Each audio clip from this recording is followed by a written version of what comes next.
Welcome back to the Plus Money Podcast. It's a massive weekend ahead of us in the soccer world. We have a huge amount of rivalry games. In England, it's Arsenal versus Liverpool. In Italy, it's Inter versus Juve. In France, it's Marseille versus PSG. And Spain, it's the biggest club football rivalry, Real Madrid hosting Barcelona. I'm Andrew Passaro.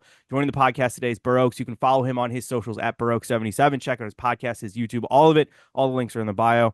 My man, welcome to the show. Longtime follower of yours, big fan of your content. A huge week for you with that insane Real Madrid comeback. Looks like we're gonna get that Vinny Jr. Ballon d'Or early next week. Pumped to have you on the show. How you feeling? What's the vibes for Real Madrid ahead of El Clasico on Saturday afternoon? Well, yeah, man. I just was super excited about Madrid getting a win. I tend to stay pretty active on Twitter. I saw a lot of backtracking and deleted tweets. The message for this week is Puta Barca. I got my Puta Barca shirt on. It's Barcelona hate week, man. I was really hoping that Byron would also give them a little bit of punishment, but it is setting up nicely for them to come to the Bernabeu and see who their grandfathers are, I guess. They shed one demon. We are definitely injured. I'm not going to sit here and make a lot of excuses. That's football. We deal with injuries. Obviously, Danny Carvajal not being available is a massive loss. Having Lucas Vasquez and Mendy with what Barcelona just showed in Champions League against Bayern with their wings is probably going to be tough, but luckily we have the best midfielder on the planet, and I know you're a Premier League guy, and I know that everybody who hates Real Madrid just goes and throws out anybody's name for Ballon d'Or so that it won't go to Vinny, but for all the things people wish or want Rodri to be, Fede Valverde is that and more. He is absolutely the best midfielder on the planet. You don't have Toni Kroos as your idol and play with him for years and then be in line to wear the armband at Madrid without being one of the best midfielders on the face of the planet. And that's who I think Fede Valverde is. 70% of the earth is covered by water, and the other 30% Fede Valverde has in his range. Huge fan of his. I was at Uruguay, Bolivia this summer in Copa, and that guy he's incredible. I love what he brings to. We'll talk about the El Clasico later in the show. I love what he brings to the midfield. I was a huge Toni Kroos fan. I mean, I'm of Croatian heritage, so I love Luka. But the engine room at Madrid is, I mean, it's special. It's going to be two really fun in midfields going up against each other because there's a lot of youth at Barcelona. Let's not get ahead of ourselves. Let's jump back to the Premier League real quick. Manchester City take on Southampton this weekend. I'm on the both teams to score over 2.5 here at plus 115. City have given up a goal to English opponents in 5 straight games. Both teams to score is hitting 5 straight Southampton games. And before you tell me Southampton can't score at the Etihad, they scored at the Emirates a couple weeks back. And Arsenal's defense, while I think is vastly overrated, is still going to the Emirates right now as a team that's probably facing relegation, and getting a goal shows to me that they can do the same thing up north in Manchester. City and both teams to score, we've been riding pretty hot on the pod, is down to plus 120. I still think that's playable, but it's not as good of a number as we were getting a couple weeks ago. But yeah, I mean, look, there's not a lot that I love about this Southampton team, but it's more of Manchester City have not figured out how to replace Rodri in the base of that midfield, and they're giving up goals. And Southampton have to, every game is a game that they can try to take anything. I think they'll get something against City on Saturday morning because something's just not right there right now. Yeah, look, City faced the same issue that Madrid and Inter and AC Milan and every other top club faces. When you play an opponent, that is their Super Bowl. That's their biggest game of the season. They are going to bring their best against you each and every single time. Look, there's just a really hard time finding value in City games. But one thing I do know about City is that at home, they do tend to stand on the gas pedal, whereas on the road, they're perfectly content getting a 1-goal win. It doesn't necessarily matter for them to stack up a goal differential. They're just interested in getting 3 points on the road and getting the hell out of town. At home, it is a little bit different. And one thing I do tend to back on City home games is, like you said, they when they do tend to concede to opponents, it does tend to be early too. So I like the over 1.5 goals here in the first half at minus 115. I think that's a really good number. I'm not 100% sure Southampton score. I know they're going to give it their best shot. I do like Cameron Archer, and a little bit with what Southampton has going on up top, but yeah, City's gonna win here, or at least should. They're minus 800 favorites. It's one of those things where City, I find a lot of value in like their player props. So like every time Garbadal is playing, I know he's got a sweet spot at the top left-hand corner of the box that he absolutely loves jacking for chicks from. So I bet him for a shot on target at like plus 115, plus 120. He scored a screamer of a goal the other day, which was nice. Cashed my shot on target ticket. So yeah, I mean, I know Aki is a dude who likes to crash the box as well. Something I figured out that has been very profitable for me is if you can figure out who the target guys are on set pieces, that's kind of how you got to attack this City lineup is anybody on the back line or some of the rotational midfield players you can find value on, but I don't get into betting Holland for a brace at like plus No. 150. That's just too I don't care how good of a team you are. It's just hard to score goals at this level of football. And I'm not laying juice on pretty much anybody to score a goal. Yeah, no, I love everything you just brought up, and first half over 1.5 has been one of my favorite plays of late. I have it in a game later in the show. Let's jump to Brentford playing Ipswich. I think this has like classic peak Barclays written all over it. Brentford have been all over first halves of late. They had that stretch where they were scoring in the first like couple minutes of games. They get that goal against Manchester United in the death. I still rate Brian Mbuemo. This is probably a better week to try to get him anytime goal score if the number's right. I think that guy is poised for a move to a bigger club sometime in the near future. I don't have anything personally that I really love in this, but I think you do. What do you like for the Bees as they play what is it, the Farmers or the Tractors with Ipswich on Saturday morning? Yeah, so look, the bees are buzzing right now. Their offense is cooking, and you're right, man. Embuemo is playing really good ball. His anytime goal scorer is sitting at plus 155 over on FanDuel. And as you mentioned, I've been riding the Brentford first half goal train as well. This weekend, it is minus 145, which is a little bit steep on price, makes a nice parlay piece, but I love Brentford team total over 1.5 here, sitting at minus 135. I do like Brentford on the money line as well. I think they get the job done here, but I don't think that the Bees keep a clean sheet. And Ipswich has been scoring goals lately, especially with that dude. I want to say Dunlap. I know that's not Yeah. his name, but It's Delap, I think. He's a Delap. former City prospect. He was like him and like Cole Palmer were breaking through at like roughly the same time, and neither of them kind of made it at Manchester City, but they're Premier League quality. Yeah, Palmer and more so than Delap. Yeah, and Delap has been scoring goals lately and been in nice form here for Ipswich. So both teams to score sitting at minus 145. Um, Something else to look at. I don't have the number in front of me. Maybe take Brentford to score a goal in both halves. I think that's a nice way to play it here. Brentford's just got it's almost like a set piece play off the opening kickoff that they ran 3 weeks in a row and people just couldn't stop. And even though it's out there on tape now, people still can't stop it. So I like Brentford to score early and I like them to score often here. Instead of taking the money line, I know it's laying juice, but minus 135 really isn't a bad price for the Bees at home to score 2 goals against a side that's going to struggle not to be in a relegation battle. And, I like the Bees. They're an interesting story, especially as a couple of gamblers, as an owner who is a gambler himself. So give me Brentford here at home. I like the team total. I like the first half goal, and I like Embuemo to find the back of the net.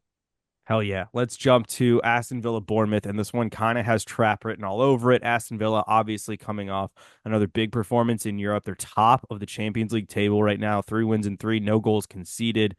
Um, Villa money line's minus 110. Um, and Villa are 4-1-1 at home. The one draw is to United. The one loss is to Arsenal. Bournemouth are 1-1-3 on the road with losses at Leicester, Liverpool, and West Ham. I don't think Bournemouth have started playing their best ball. They've played well in games, like in particular that Liverpool game they lost 3-0. They played solid in. But I'm of the belief that Villa have turned or Unai Emery has turned Villa Park into a fortress, and they're just not going to lose at a game like this. And I'm taking them at -110. If you want a little extra number, Villa and over 1.5 is +110. They've scored 2 goals 9 times this season, only missed that total 3 times in all comps. This Villa team's very good. Uh, this And could they're be only where the going to get depth better. yeah, this could be where the depth gets them, but frankly, I still think that they're going to get a win against Bournemouth. This just is a step above for Bournemouth, in my opinion, but I do think there'll be goals. Yeah, I think people forget that eventually Tyrone Mings is going to make his way back into this Aston Villa squad too. And Tyrone Mings is a hell of a center back. You know, he had an atrocious knee injury that took him out of the game. I personally love him back there because what 2 years ago he was just a card every 3 games printing machine. And I love hacks the other way, you know, that I try and make money besides being able to identify anytime goal scorers is find the hack on the field and bet the card. Mings was always great for that. I love that you shout out my boy Unai Emery. I got a lot of love for a lot of Spanish coaches that aren't Pep Guardiola. You know, I'm a big Spanish guy, so yeah, I do think this is a little bit of a trap game, though. This is number is feeling kind of trappy to me. I know Bournemouth, it took him a while to unlock that Arsenal defense and be able to score even up a man for 60-ish minutes. But I really liked the Evan Nielsen signing for Bournemouth. I think he's a hell of a player. He was fantastic at Porto. He's starting to find his form here. I do feel like this number is a little trappy. Villa was able to rest and rotate for the UCL. They had a Tuesday match, which is a little bit more advantageous. But Bournemouth are flying high coming off of that win against Arsenal. And the home side is playing their third match in 7 days. I don't want to pick a side in this. I like goals. I think both teams to score over 2.5 is the move. I do want to be with Villa, but that you draw at home, followed by a draw on the road in 2 winnable spots at plus money, has me just not wanting to lay the juice at -110. If it comes match day and I see Villa sitting at +110, +120 because they have rotation, I'm probably going to jump on Via money line because I do trust their depth. I really like what Via has going on. I think they only get stronger, and I think they need to continue to accumulate as many EPL points as possible as early as possible because playing in Champions League is just different. It's not Europa League. It's not Europa Conference League. I know that they have some European experience, but when you get deep into Champions League, even with this new format, it is going to Quickly on Crystal Palace, they're taking on Tottenham. It is Thursday morning while we tape this, so we have not seen Tottenham play AZ in the Europa League, but Crystal Palace are in a bad spot right now, so we don't need to dive too quick into this. Spurs sitting at -110 money line. This is a London derby, but Tottenham just won a London derby. And frankly, I haven't seen any proof that Crystal Palace have replaced Elise and been able to do well in big games so far this season. Spurs and over 1.5 is +110. Dom Solanke right now, if he starts, is +155 anytime goal scorer. And Brennan Johnson, who's been on insane form, finally ended his goal scoring run, is +290 anytime goal scorer. I would maybe lean Brennan Johnson, goal or assist. I don't necessarily think this is going to be a great performance for Palace, but I do think Tottenham continue to roll as they try to make a play for a Champions League spot in next year's season. But yeah, any thoughts on Palace Tottenham on Sunday morning?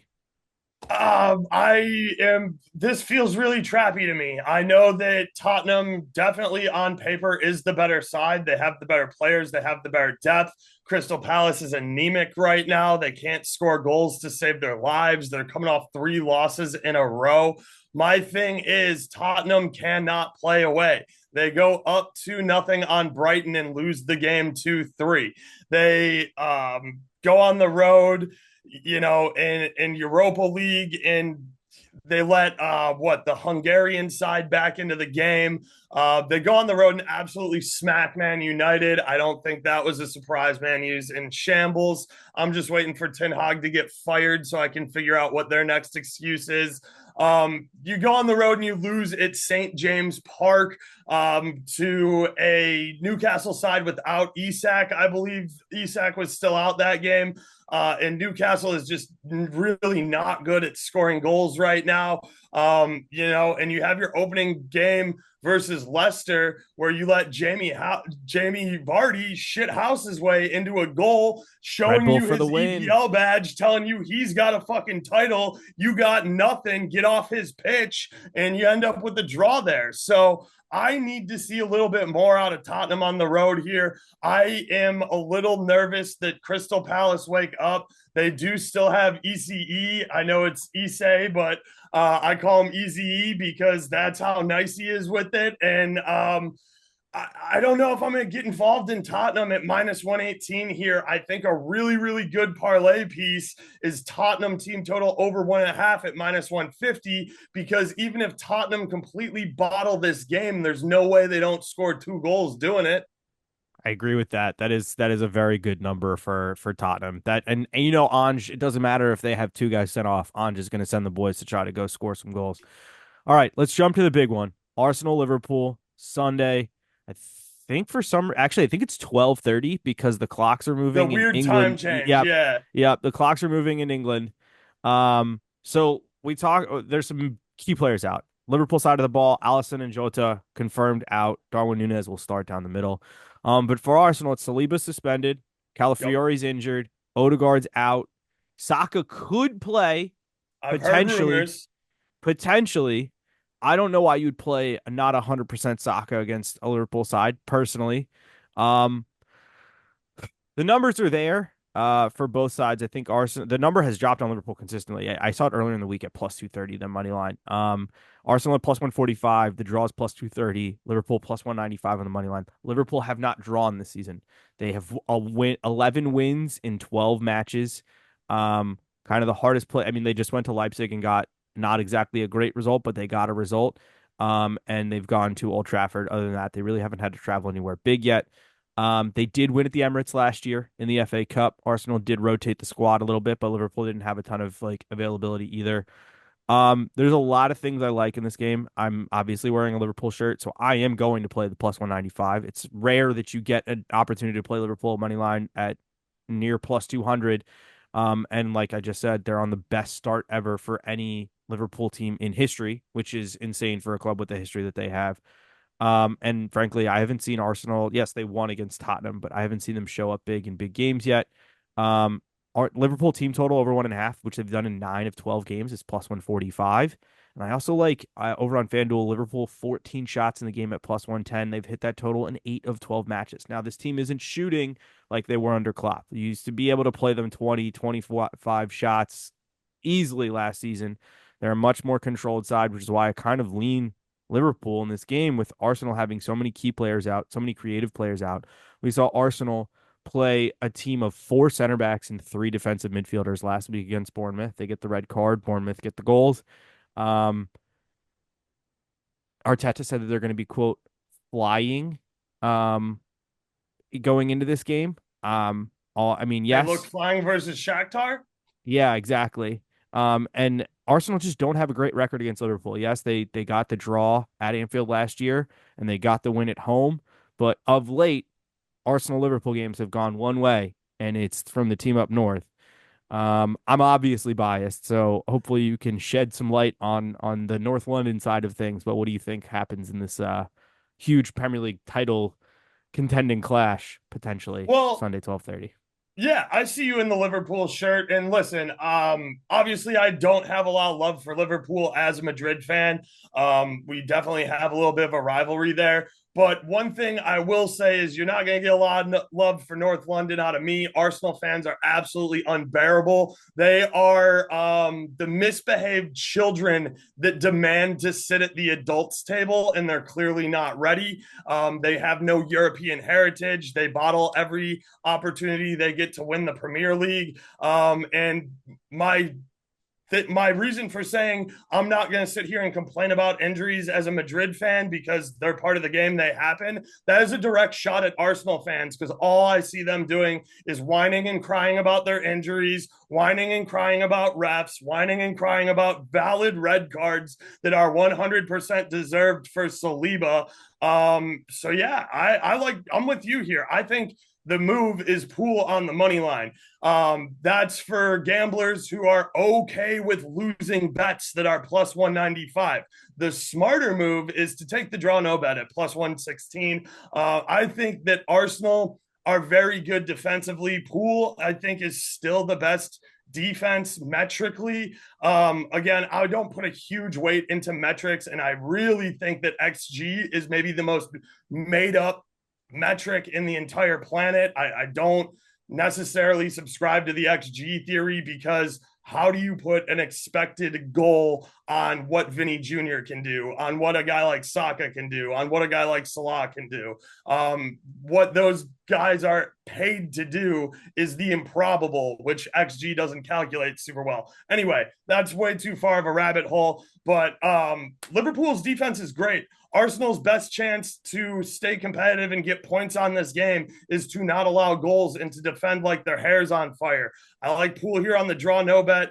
I love the under. I don't like to tell people I love unders. I'm not a huge unders better. When I am telling you that I like an under and I'm pounding on the door for it, it's because I really think there's a ton of value at plus 106 on under 2.5. I also think both teams to score no at plus 128 over on FanDuel is a great number. I think Pool win this 1-0. I think it has a very realistic possibility of a 0-0 draw.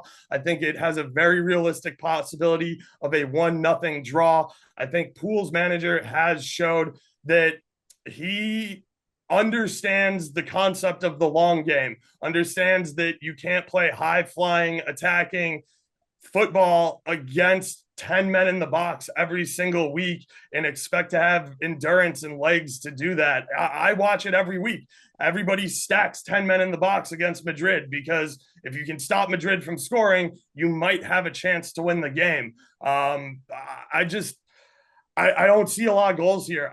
It's the under 2.5, both teams to score for me. And if I have to pick a side, Pool's playing the better football. They're healthier. And if you get the Darwin Nunez who showed up at Leipzig yesterday, you're going to have, look, I like Jota. I know that he's very capable and a good goal scorer. He gets his head on stuff. He'll throw his body all over the pitch to hit stuff from impossible angles. But Darwin Nunez, when he's hitting the target, is elite. Like the problem is some games he's going to take 9 shots and he's not going to hit the frame once. Again, he's Uruguayan. I have a lot of love for that Uruguayan national team. I like Bielsa. I'm a Fede Valverde guy. I watch a ton of South American soccer. So I just Liverpool's the better team in better form right now. But I can see Arsenal putting on the clamps here and just playing for a 0-0 draw. So again, the smart move is to play Pool on the draw, no bet.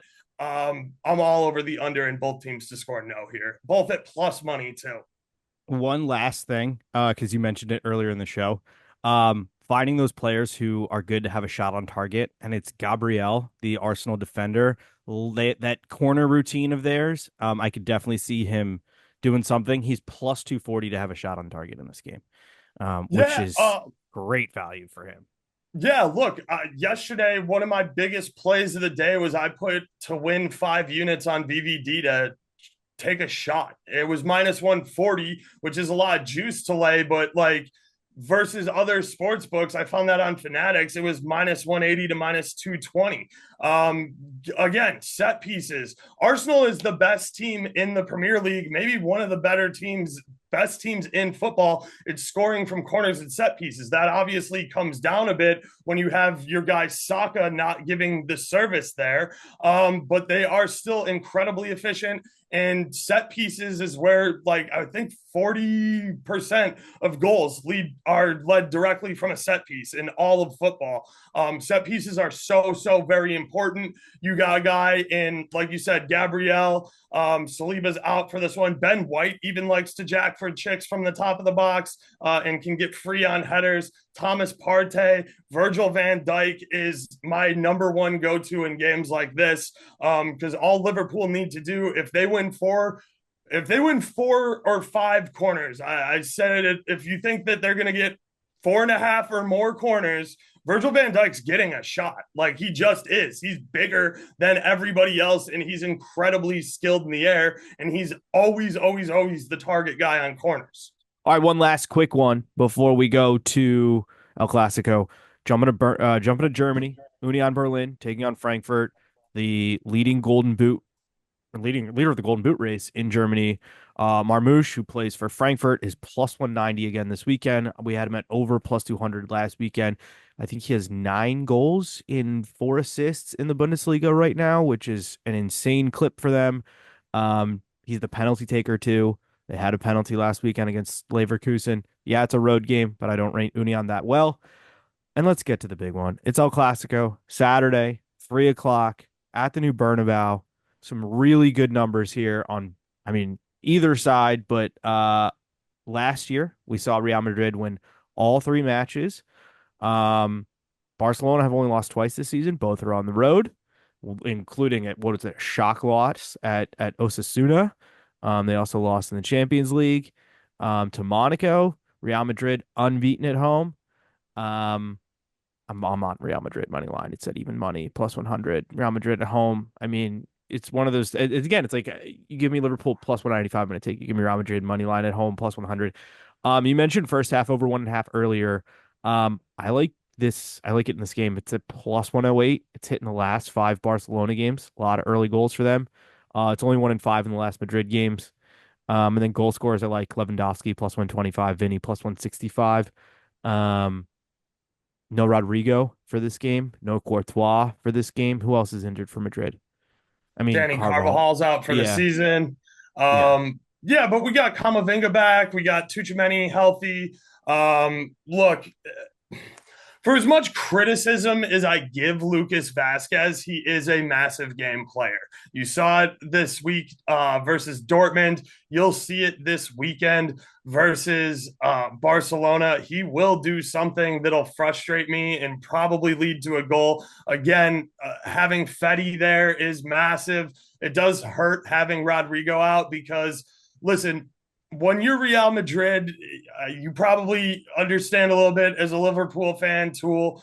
Uh, when you're the hunted and not the hunter, it's a different mindset. The criticism there and the criticism I see of Rodrigo all the time is, well, he's not scoring goals, he's not producing offensively, blah blah blah. And yes, there's a lot of other guys to pick up the slack there for Madrid, though. But what Rodrigo does off the ball and defensively is absolutely unmatched. The kid has an insane motor. Maybe the only guy with a motor close to his is Fetty. He's insanely conditioned. He presses relentlessly, and he does not make it easy. And that's not something you find a lot in a winger. Again, you know, what you want from your winger is goals, goals, goals, and scoring. But it is important to stop and talk about how good Rodrigo is defensively, because that's stuff that goes unnoticed and unpaid for, and you know, it's not market you can bet on, so people don't talk about it as much, but it is really important from a football aspect. Look, it's Madrid at the Bernabeu, guys. It's Barcelona hate week. You see my Madrid flag. You see me wearing a Puta Barca shirt. It's Madrid on the money line all day at plus 100. Madrid to score last at minus 145 over on MGM. Again, that's a pretty hefty amount of juice. But if this game's drawn or Madrid's winning 2-1, you know they're going to put home a secure game winner. I disagree with you on the first half. Again, I do know Barcelona has been scoring a ton in the first half. Madrid has not. They've been a second half team. Second half to be the highest scoring half at minus 102 feels really good. And again, second half over 1.5 goals at minus 140 on Caesars. That is a lot of juice to drink, but just like you were saying with Brentford, and I was saying with Brentford in the first half, Madrid's a second half team. I like goals here in the second half. Vinny, anytime goal. We know he's going to get the Ballon d'Or. He absolutely deserves the Ballon d'Or. We just watched him drop a second half hat trick.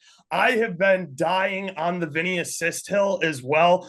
Vinny assist, I've seen places like ESPN hanging plus 425 on Vinny to have an assist. And this is a guy who get 20 goals and 20 assists last season, and he missed 3 months due to injury. Like, there's so many options for Vinny to put the ball into. Mbappe, Bellingham, Fede Valverde. We no longer have Danny Carvajal, but Lucas Vasquez is very offensively minded as a right back as well, who will come in and crash the back post. There is a plethora of options here for Vinny. If you can get his to score or assist at a plus number, that's an absolute no-brainer. You have to play it. But you're giving me his goal at plus 205 over on Bet Rivers. Bet Rivers Oh, doesn't let me bet a lot of player props because I took him to the cleaners on Pulisic shot on target when he got traded to Milan. So they don't let me bet markets like that, but they will let me bet goal scorers, sides, and totals over there. So plus 205. I think the next best number I saw was still plus 190. So Vinny to score a goal. We know Bellingham has snatched Barcelona's soul out of their body twice last season with game-winning goals. Bellingham to score a goal. I know he's not in the same position as he was last year with Mbappe. He isn't going to score as many goals. His assists have been absolutely off the charts. He does, again, a lot of that dirty work that people won't give him as much credit for because he's not scoring as much. But there's a reason we went out and paid as much money as we did for him to get him from Dortmund. And look, the days of Madrid spending a ton of money in free agency are long gone after the Hazard debacle. I think people forget we got Rudiger for $0, and he might be top three center back in the world. And when Militao's in best form, he's a top three center back in the planet too. So again, look, other than Bellingham, the thing I'm going to bang the door on is Fede shot on target. You're giving me Fede shot on target at plus 205. He hit that at plus 200 over the weekend in 9 minutes. You are a big South American football guy. You saw that cracker of a free kick he hit that I can't tell what was better. Fede's free kick or that insane save the keeper made, diving to his left to save that over international breaks. So Fede, just to put a shot on frame here at plus 205 is an absolutely disrespectful number. I'll be all over that. I love cards in this game, especially if Gavi plays, Pedri, even Lewandowski's a high key hack for being a big center forward. Vinny to get a card. Look, this is going to be a lot of fouls, a lot of cards. Depends on who the ref is. It is Thursday. I should check. The ref has probably been announced for this game. But yeah, I see cards here, maybe even a PK to be awarded. These guys hate each other. yeah. They hate each other, and it's the biggest match on the planet every year. They play sometimes up to 4 times a year, especially with Spanish Super Cups. So when we meet for Copa del Rey, when we meet in La Liga, when we meet anywhere, it is absolutely appointment television. You stop what you're doing and plan your day around El Clasico. Absolutely. Um, One quick thing. You mentioned Bellingham assist plus 330 on FanDuel for any time, which is insane for him. And then this might be a good Bellingham. I don't know about if the goal scorer number's there or not. With no Rodrigo, maybe they go back to the 4-4-2 diamond from last year and they let him play at the tip of the midfield. I don't know what Carlo's going to do, but if that lineup drops and it's a 4-4-2 and you can get him at a good goal scorer number or good, multiple shots in the match, I think there's a chance he might have more to do for this team. We're going to close the show with the both teams to score parlay. I keep hitting these. I got a 3-leg plus 276. I have an additional last leg that I'm not 100% on, but I'm going to play it to get it up to 505. We're starting with Brighton and Wolves. It's hitting 5 of 8 EPL games for Brighton and 8 of 10 in all comps for Wolves. Wolves are bad, but they score goals. Then we're going Yep. to Germany. Werder Bremen are taking on Leverkusen. 5 of 8 games for Bremen and 8 of 8 for Leverkusen. They've only kept a couple clean sheets this season, two in the Champions League. And then we're going to France Sunday morning. Nice taking on Monaco. 7 of 11 matches for Monaco. 7 of 10 matches for Nice. Again, Nice do play today in Europa League. And then my last one that I'm not 100% sold on, but I do love betting both teams to score in the Wolfsburg game. 6 of 8 for Wolfsburg. They're playing St. Pauli in St. Pauli. Is only hitting 3 of 9 games for St. Pauli this season, but I don't rate Wolfsburg that much, and I think this is You a game should. that St. Pauli should be able to get points in, so they should get on the score sheet. So that gets you to plus 505 at a 4 leg. If you don't want to put the St. Pauli leg in, 276 is still great for a 3 leg parlay, in my opinion. Let's try to hit that again. We hit that both days of the Champions League this week. Mind you, they were only 2 leggers, but we hit last week. I think we hit the week before. So love closing the pod with the both teams to score parlay. Let's talk about a plus money both teams to score real quick before we close out. Mallorca versus Bilbao on the island. You can Ooh. get both teams to score at plus 110 over on Caesars. Mallorca at home is very tough. I know that Bilbao is struggles on the road, but Bilbao without their number one keeper and Sumner has been giving up a lot of goals. Mallorca is not known for their goal scoring prowess, but I am a fan of Kyle Larin. I'm a fan of a lot of those guys on the Canadian men's national team. I think they're absolute dogs. I love that Jesse March is coaching them.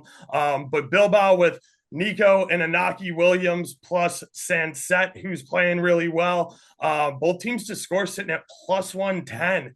I think that's a great move. Yeah, that's really great because Bilbao tend to play well at home, but their road form at times can be dodgy. And Mallorca, big on the you're nailed it on the island is huge for them. All right, go follow him at Baroque77 if you've been following on YouTube. It's right above his handle, right above his little frame here. Um, all the links to all of his stuff will be in the podcast description, in the YouTube description. So go follow him, go support him. We do some Spanish football on this podcast, but if you want an expert in Spanish football, he's been on the show the whole time. Let's have a great week, everybody. Let's watch some rivalry games. Let's enjoy the football. And we'll be back next week as I think we have midweek games in Serie A. We have midweek Carabao Cup. I won't be covering those in an episode, but I'll be tweeting plays. So make sure you're following us on socials. Best of luck, everybody, and we'll talk to you soon.